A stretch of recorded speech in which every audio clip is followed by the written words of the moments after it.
Dear student, आज हम बात करेंगे अगला जो इंटरमीडिएट है वह है अपना मुक्त मूलक या फ्री रेडिकल। इससे पहले हमने कार्बोकेटाइन देख लिया, कार्बेनाइन देख लिया और आज है फ्री रेडिकल या मुक्त मूलक के बारे में। जो मुक्त मूलक या फ्री रेडिकल होता है वो भी क्या है, मुक्त मूलक या फ्री रेडिकल भी एक तरह का इंटरमीडिएट या मध्यवर्ती होता है। ठीक है, ये जो मध्यवर्ती होता है एक तरह से उदासीन होता है। इस पर ना तो पॉजिटिव चार्ज होगा ना नेगेटिव चार्ज होगा। इसका मतलब ये न्यूट्रल या उदासीन होता है। बनेगा कैसे? ये बनता है समांश विदलन या होमोलाइटिक क्लीवेज से बनेगा। कैसे? समांश विदलन से। समांश विदलन क्या था? समांश विदलन का मतलब ये था कि अगर कोई भी मॉलिक्यूल के अंदर दो परमाणु या कोई दो समूह जो है समान विद्युत ऋणता वाले हैं तो उनके अंदर जो विखंडन होगा वो समान अंशों में होगा। दोनों ही परमाणु अपने अपने बंध के इलेक्ट्रॉन लेके निकल जाते हैं तो मुक्त मूलक का निर्माण करते हैं। जैसे कि देखो, क्लोरीन और क्लोरीन दो जुड़े हुए हैं, दोनों की विद्युत ऋणता समान है। ये तो नहीं है कि इसकी विद्युत ऋणता ज्यादा है तो ये इससे इलेक्ट्रॉन खींच लेगा, दोनों की विद्युत ऋणता समान है। तो इस स्थिति में क्या होगा, बंध के इलेक्ट्रॉनों का समान विद्युत विखंडन होगा। मतलब ये वाला जो एरो क्या शो कर रहा है, ये एरो शो करता है कि एक एक इलेक्ट्रॉन लेके ये निकलेंगे और क्या बनेगा, एक मुक्त मूलक और ये दूसरा मुक्त मूलक। मतलब मुक्त मूलक के पास में क्या होता है, एक फ्री इलेक्ट्रॉन होता है, एक अनपेयर्ड इलेक्ट्रॉन होता है। अगर आपको कहीं ये दिखता है इसका मतलब ये पेयर्ड इलेक्ट्रॉन या नॉन पेयर कहते हैं इसको, लेकिन एक सिंगल इलेक्ट्रॉन दिख रहा है इसका मतलब ये एक फ्री इलेक्ट्रॉन है, एक मुक्त इलेक्ट्रॉन होता है। ठीक है, इसे कहा जाता है मुक्त मूलक। तो मुक्त मूलक जो है क्या होंगे, तो मुक्त मूलक वह इंटरमीडिएट होंगे जिसके कार्बन सेंटर में क्या होता है, जिसके कार्बन सेंटर पर धनावेश नहीं होगा, ऋणावेश भी नहीं होगा। क्या होगा, एक मुक्त मूलक या एक फ्री इलेक्ट्रॉन होगा। जैसे कि ये मान लो मैंने एग्जांपल ले लिया CH3, इसके कार्बन सेंटर पर एक फ्री इलेक्ट्रॉन है तो उसे हम कहेंगे मुक्त मूलक। इस तरह से इसको शो कर सकते हैं, ये एक इसका फ्री इलेक्ट्रॉन और यहाँ पे ये हाइड्रोजन लगे हुए हैं तो इसे हम कहेंगे मुक्त मूलक या फ्री रेडिकल कहेंगे। जो मुक्त मूलक होता है उसका कार्बन भी क्या होता है, sp3 संकरित होता है। sp3 संकरित है तो ज्यामिति क्या होगी, इसकी ज्यामिति होगी चतुष्फलकीय या इसे हम कहते हैं टेट्राहेड्रल। इसकी ज्यामिति होती है, चतुष्फलकीय होगा। तो बंध कोण कितना होता है, बंध कोण होगा 109 डिग्री 28 मिनट का बंध कोण होता है। क्लियर? तो ये है आपके मुक्त मूलक के बारे में। अब मुक्त मूलक के तीन प्रकार के होंगे, वही 1 डिग्री 2 डिग्री और 3 डिग्री। 1 डिग्री वाले मुक्त मूलक कौन से होंगे, जिसमें कार्बन जिस पर फ्री इलेक्ट्रॉन है वो आगे किसी एक कार्बन से जुड़ा हुआ है या फिर हाइड्रोजन से जुड़ा हुआ है, जैसे कि मैथिल मुक्त मूलक, इसी तरह से एथिल मुक्त मूलक, ये 1 डिग्री के हो जाएंगे। 2 डिग्री वाले कौन से एग्जाम्पल आएंगे, जिसमें वो कार्बन कितनों से आगे दो कार्बन से जुड़ा हुआ होगा, उसे हम कहेंगे 2 डिग्री मुक्त मूलक, जैसे आइसोप्रोपिल मुक्त मूलक। इसी तरह से 3 डिग्री का मतलब है वह कार्बन आगे 3 कार्बन से जुड़ा हुआ है, जैसे कि देखो ये मैंने लिख दिया एग्जाम्पल, कितने कार्बन से जुड़ा हुआ है, 3 कार्बन से, तो उसे हम कहेंगे 3 डिग्री मुक्त मूलक या इसका नाम क्या हो जाएगा, आइसोब्यूटिल। 4 कार्बन है तो आइसोब्यूटिल मुक्त मूलक इसका नाम हो जाएगा। क्लियर? 3 प्रकार के होते हैं। नाम कैसे देना है, नाम भी बहुत ही सिंपल है, सिर्फ मुक्त मूलक पीछे नाम लगाना है। जैसे कि ये मैथिल से बना है तो इसे हम कहेंगे मैथिल मुक्त मूलक, ये बना एथिल से एथिल मुक्त मूलक, आइसोप्रोपिल मुक्त मूलक और आइसोब्यूटिल मुक्त मूलक या फ्री रेडिकल इनको कहते हैं। क्लियर? बहुत ही इजी है फ्री रेडिकल के बारे में। अब देखते हैं फ्री रेडिकल जो है वो फ्री रेडिकल कैसे बनेगा, बनाने की क्या विधि है, उसकी कौन कौन सी रासायनिक अभिक्रिया है। तो रिएक्शन जो है या बनाने की विधि है उसका बहुत ही सरल तरीका मैं आपको बताती हूँ। अब मेथड ऑफ प्रिपरेशन या बनाने की विधि, मेथड ऑफ प्रिपरेशन या बनाने की विधि। इसके अंदर आपको एक शब्द याद रखना है, आपको सारी विधियां याद हो जाएंगी। क्या शब्द याद रखना है, शब्द याद रखो आप हेल्पर, ये शब्द याद हो जाएगा हेल्पर। हेल्पर से आपको याद रखना है हीट, ई से याद रखना है इलेक्ट्रिसिटी, एल से याद रखना है लाइट, पी से याद रखना है पर ऑक्साइड, ई से याद रखना है वापस इलेक्ट्रोलाइसिस और आर से याद रखना है रेडिकल। ठीक है, इन सबको मिला के क्या करेंगे, अपन मुक्त मूलक का निर्माण करते हैं। ठीक है, तो ये शब्द आपको याद रखना है, मेथड ऑफ प्रिपरेशन आपको याद हो जाएगा। हेल्पर शब्द सबसे पहले लेते हैं अपन हीट या लाइट से, तो पहला कौन सा है, हीट या लाइट से, और इसी के अंदर आ जाएगा पर ऑक्साइड। ठीक है, जो भी पेरोक्साइड या कार्बोनिल कंपाउंड लेंगे उसकी अपन रिएक्शन कराएंगे हीट की उपस्थिति में, मतलब ऊष्मा की प्राप्ति के आधार पर या ऊष्मा पाकर वो अणु या यौगिक टूटता है तो उसे हम कहते हैं थर्मोलाइसिस या तापीय अपघटन। इसी प्रकार से अगर वो अणु या यौगिक प्रकाश की प्राप्ति के आधार पर या प्रकाश का अवशोषण करके टूटता है तो उसे कहेंगे फोटोलाइसिस या प्रकाशीय अपघटन। क्लियर? तो दो प्रकार के यहाँ पे रिएक्शन देख सकते हैं, जैसे कि देखो ये है कीटोन। क्लियर? अगर मैंने रिएक्शन दी, ये मैंने लिखा डेल्टा मतलब थर्मल, ठीक है, थर्मल ताप देकर रिएक्शन करवाई है तो उसे मैं कहूंगी थर्मोलाइसिस। और अगर मैंने ये प्रकाश दिया है या फिर प्रकाश देकर रिएक्शन कराई है तो मैं उसे कहूंगी फोटोलाइसिस। क्या कहूंगी? फोटोलाइसिस या प्रकाशीय अपघटन। तो किस तरह से टूटेगा?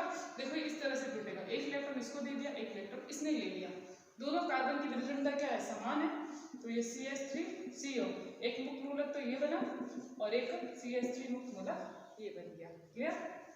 इसी तरह से और एग्जांपल लो, जैसे पेरोक्साइड का CH3COO C6H5, एक बेंजो पेरोक्साइड मैंने ले लिया, ठीक है, बेंजो पेरोक्साइड हमने लिया है। अब क्या करेंगे, किस तरह से इसकी रिएक्शन कराएंगे? इसकी रिएक्शन कराने के लिए अपन क्या करेंगे, सॉरी ये तो एक एस्टर हो गया, एक पेरोक्साइड लेना है, पेरोक्साइड का मतलब दो ऑक्सीजन उसके अंदर होंगे, एक ये दो और ये आपका बेंजीन, इसे ले रहे हैं बेंजो पेरोक्साइड। अब क्या होगा, ऑक्सीजन ऑक्सीजन समान विद्युत ऋणता, मतलब एक एक इलेक्ट्रॉन लेके ये निकल जाएंगे तो इनके भी क्या बनेंगे? पेरोक्साइड, इनके बनेंगे मुक्त मूलक। ये एक इलेक्ट्रॉन इसके पास आ गया और ये एक इलेक्ट्रॉन इसके पास आ गया, तो ये क्या बन गए? मुक्त मूलक बन गए। अभी भी ये मुक्त मूलक बना सकता है, कैसे? देखो ये क्या रहेगा, कार्बन कार्बन समान विद्युत वाले एक ही बन के इलेक्ट्रॉन लेके फिर बाहर निकल जाएंगे, तो क्या होगा? CH3 ये मुक्त मूलक और CO और इधर एक इलेक्ट्रॉन इधर एक इलेक्ट्रॉन, दोनों क्या करेंगे? बॉन्ड बना लेंगे, तो CO2 बाहर निकल जाएगी और ये आपका एल्कीन या मेथिल मुक्त मूलक बन जाएगा। क्लियर? तो ये है कौन किससे?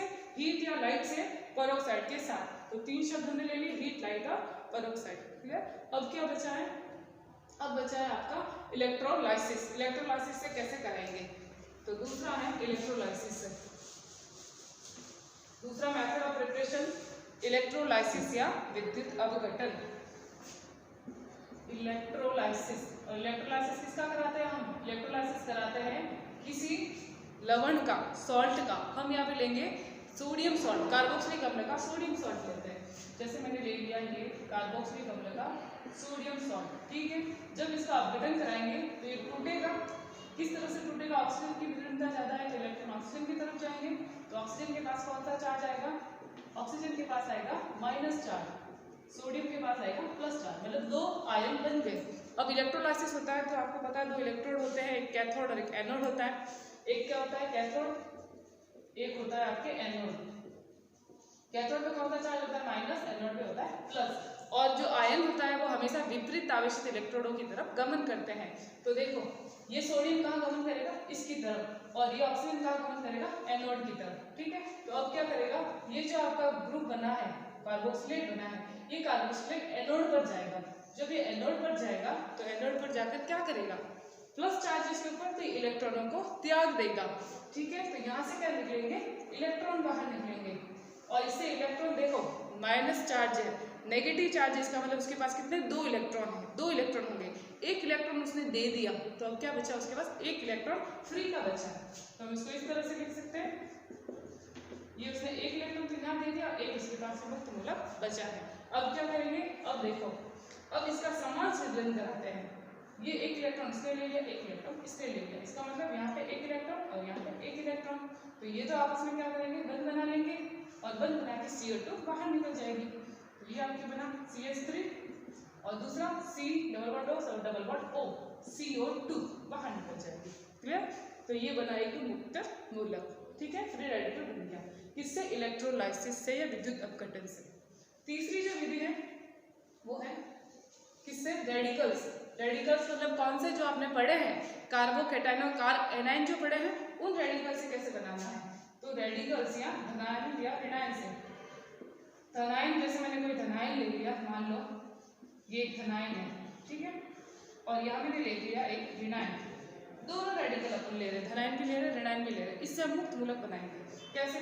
देखो अब CH3 जो है इसके पास धनावेश है, कोई इलेक्ट्रॉन इसके पास नहीं है, तो उसको एक इलेक्ट्रॉन हम दे देते हैं, ठीक है, एक इलेक्ट्रॉन इसको दे देते तो एक इलेक्ट्रॉन इसके पास आ गया, तो ये बना CH3 मुक्त मूलक। इसी तरह से ऋणावेशक मेटल के पास 2 इलेक्ट्रॉन हैं, तो क्या करेंगे, इसे एक इलेक्ट्रॉन हम ले लेते हैं, तो हमने एक इलेक्ट्रॉन इसे ले लिया, तो अभी इसके पास कितना बचा, एक इलेक्ट्रॉन, तो ये बनाएगा CH3 मुक्त मूलक। क्लियर। तो इस प्रकार से क्या बनेंगे, मुक्त मूलकों का निर्माण होता है। ये बने आपके फ्री रेडिकल, या इसे हम कहेंगे मुक्त मूलक। तो ये मुक्त मूलक बनाने की विधि है। ठीक है, अब है आपके मुक्त मूलकों का स्थायित्व। उसका स्थायित्व एज इट इज वैसा ही है जैसा कि आपने कार्बोकैटायन के लिए पढ़ा था। जैसे प्रतिस्थापी का प्रभाव इस पर आएगा नहीं क्योंकि कोई आवेश तो है नहीं। दूसरा तो जो हमने पढ़ा था अतिसंयुग्मन, वो इसमें आ जाएगा, और तीसरा अनुनाद, वो भी इसमें आ जाएगा। तो 2 चीजें याद रखनी है कि स्थायित्व को कौन प्रभावित करेगा, एक तो अतिसंयुग्मन और दूसरा अनुनाद। ठीक है, तो कैसे होगा इसको अभी एक्सप्लेन करते हैं। तो नेक्स्ट, तो देखो स्थायित्व के अंदर 2 पॉइंट है, एक तो आपका अतिसंयुग्मन और एक है अनुनाद। सबसे पहले देखते हैं अतिसंयुग्मन या हाइपर कॉन्जुगेशन के बारे में। जैसे कार्बोकैटायन में देखा था उसी तरह से इसमें भी हाइपर कॉन्जुगेशन या अतिसंयुग्मन है। अतिसंयुग्मन के अंदर क्या होगा, अतिसंयुग्मन को हम कहते हैं नॉन बॉन्ड रिजोनेंस, बिना बंध वाला अनुनाद। इसके अंतर्गत क्या होगा, वह कार्बन जिस पर फ्री इलेक्ट्रॉन होगा उसको कहेंगे अल्फा कार्बन, तथा उससे जुड़े हुए जितने भी हाइड्रोजन होंगे उनको कहेंगे हम अल्फा हाइड्रोजन। और अल्फा हाइड्रोजन की संख्या जितनी ज़्यादा होगी उतनी उसकी अतिसंयुग्मी संरचनाएं बनेगी, और जितनी ज़्यादा संरचनाएं बनेगी उतना ही ज़्यादा क्या होगा, स्थायित्व होगा। तो जैसे कि मैं बात करूँ अतिसंयुग्मन के अंदर, एक मैंने ले लिया मैथिल मुक्त मूलक, एक मैंने ले लिया आपके एथिल मुक्त मूलक, ठीक है, एक मैंने ले लिया 2 डिग्री का मुक्त मूलक, और एक ले लिया मैंने 3 डिग्री का मुक्त मूलक। क्लियर। अब देखो एथिल मुक्त, ये जो मैथिल मुक्त मूलक है, इसमें इस कार्बन के पास वाला कार्बन होता है अल्फा। ठीक है, तो इसके पास वाले कार्बन में कोई कार्बन है ही नहीं, तो अल्फा हाइड्रोजन कितने हैं, 0। अब ये जो कार्बन है इसके पास वाला कार्बन ये है, इस पे कितने हाइड्रोजन है, 3, तो अल्फा हाइड्रोजन कितने हैं, 3। इसके अलावा ये जो सेकंड डिग्री का है, ये कौन सा आपका 1 डिग्री का, ये आपका सेकंड डिग्री और ये 3 डिग्री। तो 2 डिग्री का इसके पास कितने हाइड्रोजन है, इसके पास है 6, तो ये 6, और ये 3 डिग्री का इसके पास है 9, तो ये 9। तो टोटल अनुनादी संरचनाएं कितनी बनेगी, देखो ये जो है पहला वाला मैथिल मुक्त मूलक, उसके पास में अनुनादी संरचनाएं कितनी बनेगी, अनुनादी संरचना उसके पास में 0 बनेगी। ठीक है, इसके बाद में इसकी 3 बनेगी, इसके 6 अनुनादी संरचना बनेगी, इसकी 9 बनेगी। तो अनुनादी संरचनाओं की संख्या बढ़ रही है, तो स्थायित्व का क्रम भी क्या होगा, इसका बढ़ जाएगा। तो सबसे ज्यादा स्थायी होगा 3 डिग्री वाला मुक्त मूलक, फिर 2 डिग्री, फिर 1 डिग्री, उसके बाद में मैथिल मुक्त मूलक होता है। अब अनुनादी ये जो संरचना है अतिसंयुग्मी संरचना, ये बनेगी कैसे। जैसे हम कोई एक एग्जाम्पल लेके बात कर रहे हैं, सबसे पहले मैं ले रही हूँ 1 डिग्री का मैथिल मुक्त मूलक। इसी एक एग्जाम्पल को आप समझ लेना, उसके बाद आप खुद ये संरचना आसानी से बना सकते हैं। जैसे देखो ये है मैथिल 1 डिग्री का मुक्त मूलक। ठीक है, यहाँ पे क्या लगा हुआ है, ये मुक्त मूलक लगा हुआ है। ठीक है, अब क्या करेंगे आप, अब आप इसको देखो, इस कार्बन पे कितने अल्फा हाइड्रोजन है, इस कार्बन पे आपके 3 अल्फा हाइड्रोजन है, 1, 2 और ये 3। ठीक है, अब क्या करना है, अब करना है समांस विदलन। कैसे होगा समांस विदलन, कोई भी एक हाइड्रोजन पहले ले लेते हैं, मैंने पहले ये हाइड्रोजन ले लिया मान लो। ठीक है, अब ये क्या करेगा, एक इलेक्ट्रॉन इधर देगा, एक इलेक्ट्रॉन इधर देगा, तो एक इलेक्ट्रॉन इस कार्बन के पास आएगा, एक इलेक्ट्रॉन इस हाइड्रोजन के पास आएगा। तो ये कार्बन के पास एक इलेक्ट्रॉन आ गया, इस कार्बन को उसने एक इलेक्ट्रॉन दे दिया, खुद हाइड्रोजन यहाँ पे जुड़ा हुआ है, एक इलेक्ट्रॉन लेगा। ठीक है, यहाँ पे जुड़ा हुआ ये हाइड्रोजन, यहाँ पे एक हाइड्रोजन, यहाँ पे एक हाइड्रोजन। क्लियर, ये तो समांस विदलन हो गया। अब इन्होंने क्या करा, इन्होंने बॉन्ड बना लिया, तो ये दोनों आपस में क्या करेंगे, एक बंध का निर्माण करेंगे। तो ये अतिसंयुग्मी संरचना देखो, यहाँ पे कोई बंध नहीं है। ठीक है, इस हाइड्रोजन की बारी कंप्लीट हो गई। अब बात करते हैं नेक्स्ट हाइड्रोजन। अब ये क्या करेगा, सेकेंड जो स्ट्रक्चर होगा उसके अंदर वापस इस तरह से होमोनैटिक क्लीवेज होगा, एक इलेक्ट्रॉन ये लेगा, एक इलेक्ट्रॉन इसको दे देगा। तो अब यहाँ पे देखो ये जो है, ये जो हाइड्रोजन, इसके ऊपर आपको एक फ्री इलेक्ट्रॉन दिख रहा है, ये फ्री इलेक्ट्रॉन क्या करेगा, इसको वापस दे देगा, ताकि क्या करे कि ये बंध बना ले, यहाँ पे बंध बना ले, और ये इलेक्ट्रॉन और ये वाला जो है यहाँ पे खुद बॉन्ड बना लेंगे। तो ये कार्बन हाइड्रोजन, ये तो एज इट इज है, ये डबल बॉन्ड आ गया यहाँ पे। अब इसने तो बना लिया बंध, अब इसकी बारी आ गई, तो ये हाइड्रोजन बंध नहीं बनाएगा, और यहाँ पे ये जुड़ा हुआ है। ठीक है, तीसरी अनुनादी अतिसंयुग्मी संरचना के अंदर अब इसकी बारी, इस वाले हाइड्रोजन की बारी आएगी, तो ये अपना एक इलेक्ट्रॉन इसको देगा। ठीक है, और बंध में एक इलेक्ट्रॉन कहाँ पे आ जाएंगे, ये वाले वापस इलेक्ट्रॉन बंध के इधर आ जाएंगे। तो ये H C H carbon, carbon double bond, उसके बाद में ये हाइड्रोजन अब इस हाइड्रोजन को नहीं जुड़ना है, ये फ्री की तरफ रहेगा। ठीक है, तो ये जो संरचनाएं बनी कितनी बनी, 1 2 3, इसकी 3 अनुनादी संरचनाएं बनी। देखो 3 बनती हैं। अगर ऐसे की ऐसे मैं यह बनाऊं तो इसकी 3 इधर बनेगी, 3 इधर 6, इसकी 3 3 6 और 3 6 9 बनेगी संरचनाएं। तो जितनी अनुनादी संरचनाएं अति संयुग्मी संरचनाएं बनेगी उतना ज्यादा वो स्थायित्व वो प्राप्त करता है। तो आप ये ऑर्डर को एक्सप्लेन कर सकते हो कि ये ऑर्डर क्यों है भाई स्थायित्व का ऑर्डर, तो आप बता सकते हो अति संयुग्मन के आधार पर इसको एक्सप्लेन कर सकते हो कि अनुनादी संरचनाएं अति संयुग्मी संरचनाएं ज्यादा बनती हैं, स्थायित्व भी इनका ज्यादा होगा। क्लियर, तो ये तो आपका पहला पॉइंट अति संयुग्मन। दूसरा आता है अनुनाद। अनुनाद जो पॉइंट है उसके अंदर क्या होता है, अनुनाद का मतलब है कि डबल बॉन्ड या पाई बॉन्ड तथा जो उसके इलेक्ट्रॉन होते हैं उनके बीच में क्या होता है, डीलोकेलाइजेशन या विस्थानीकरण होता है। यहाँ पे क्या है, यहाँ पे सिंगल इलेक्ट्रॉन है, तो सिंगल इलेक्ट्रॉन और पाई बंधों के बीच में डीलोकेलाइजेशन होगा। जैसे कि एग्जांपल लूँ एक एलील का, ये मैंने लिया एलील मुक्त मूलक। क्लियर, ये एलील मुक्त मूलक है। अब क्या होगा, ये बंध टूटेगा, एक इलेक्ट्रॉन इधर एक इलेक्ट्रॉन इधर, तो क्या होगा, एक इलेक्ट्रॉन इसने दे दिया तो इसके पास एक इलेक्ट्रॉन आ गया, ये टूट गया था बंध, यहाँ पे एक ही बंध है, यहाँ पे CH इसने एक इलेक्ट्रॉन इसको इधर दिया। ठीक है, तो और ये इसके पास एक इलेक्ट्रॉन मुक्त मूलक था, दोनों ने मिलकर बंध बना लिया।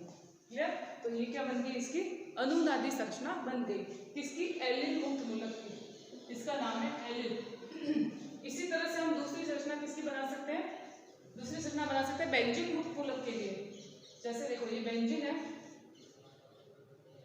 ये आपका बेंजीन मुक्त मूलक। ठीक है, अब इसके अंदर भी क्या होगा, बेंजीन मुक्त मूलक के अंदर ये अपना इलेक्ट्रॉन देखो इस तरह से टूटा, एक इधर दिया और एक इधर दिया, और इसने अपना इलेक्ट्रॉन इधर दिया, तो यहाँ पे तो 2 बंध बन जाएंगे, यहाँ पे एक इलेक्ट्रॉन आ जाएगा। तो अगली जब संरचना देखोगे तो इस अगली संरचना के अंदर ये तो बॉन्ड एज इट इज, ये बॉन्ड एज इट इज, एक इलेक्ट्रॉन इसको दिया, एक इलेक्ट्रॉन इस कार्बन को दिया, तो इस कार्बन के ऊपर एक इलेक्ट्रॉन आ गया, और इन्होंने एक एक इलेक्ट्रॉनों में क्या किया, डबल बॉन्ड का निर्माण किया। इसी तरह से दूसरी संरचना, एक इलेक्ट्रॉन इधर एक इलेक्ट्रॉन इधर, तो दूसरी जो संरचना बनेगी वो इस तरह से बनेगी, ये बॉन्ड, ये डबल बॉन्ड, ये इलेक्ट्रॉन और फिर ये इलेक्ट्रॉन बंद बना लेंगे और ये आ जाए यहाँ पे फ्री इलेक्ट्रॉन CH2।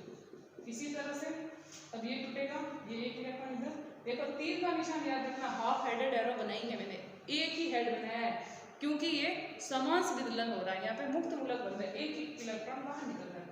तो ये लास्ट जो संरचना बनेगी इसमें ये डबल बॉन्ड, ये और ये आपस में बंद बना लेंगे, और ये इलेक्ट्रॉन इधर और ये CH2। ठीक है, और लास्ट में क्या होगा, वापस इस तरह से इसका भी समान विदलन होगा, तो वापस यहाँ पे बन जाएगा, यहाँ पे वापस इलेक्ट्रॉन आ जाएगा। तो ये अनुनादी संरचनाएं बन रही है। तो एलील मुक्त मूलक और बेंजीन मुक्त मूलक जो है वो अनुनाद के द्वारा क्या करेंगे, स्थायित्व को प्राप्त करते हैं। क्लियर, तो सबसे ज्यादा स्थायी कौन होगा, जिसमें अनुनाद होता है, उसमें भी सबसे ज्यादा स्थायी वो होगा जिसमें ज्यादा संरचनाएं बनती हैं अनुनाद की। तो अनुनाद की सबसे ज्यादा संरचना इसके अंदर बनी है एलील की, तो सबसे ज्यादा स्थायी कौन है, अगर क्रम लिखा जाए तो सबसे ज्यादा स्थायी है एलील मुक्त मूलक, उसके बाद में सॉरी बेंजीन मुक्त मूलक, उसके बाद में एलील मुक्त मूलक, उसके बाद में 3 डिग्री का, फिर 2 डिग्री का, फिर 1 डिग्री का, उसके बाद में मैथिल मुक्त मूलक। ठीक है, तो ये क्या है इनका ऑर्डर, ये है इनके स्थायित्व का क्रम, सबसे ज्यादा स्टेबल कौन होगा। ठीक है, तो ये मुक्त मूलकों के स्थायित्व के बारे में है। क्लियर, अब देख लेते हैं इसकी कुछ केमिकल रिएक्शन, इसकी कुछ केमिकल रिएक्शन। तो एक इसकी केमिकल रिएक्शन देख लो आप, जिसके अंदर मुक्त मूलकों का निर्माण होता है, कौन सी, जैसे कि जो भी एल्केन है उन एल्केन का जब हेलोजनीकरण कराया जाता है तो हेलोजनीकरण के अंदर हमेशा मुक्त मूलक ही बनते हैं।